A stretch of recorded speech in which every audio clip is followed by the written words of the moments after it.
So we think of ourselves as dynamic, autonomous creatures that have agency and free will, right? We move about the world and things don't influence us because we have free will. We have the capacity to decide at every moment who we are and where we're going, right?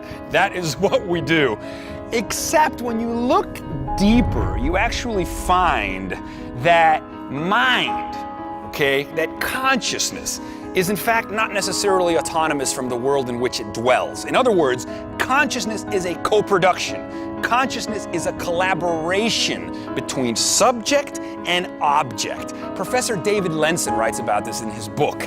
So consider what that means. It basically means there's not just one type of consciousness, right? There is this notion that it's person multiplied by place multiplied by time that reveals a garden of forking paths of possible consciousnesses, of possible entities, and that your consciousness is mediated. Again, if you think about what I'm saying, consciousness is mediated by the spaces that we dwell. In other words, the designs that we create design us in return, right? Ontological design. So what does that mean? It means that the people you hang out with determine who you are. It means that the language you speak sculpts your perception of the world. It means that the culture in which you live shapes your worldview. It means that the people that you meet you in return and thus affect you. We are mediated beings. The clothing that we wear, uniforms, can structure our beliefs about the world. I mean, even typography can change how you think and how you perceive it.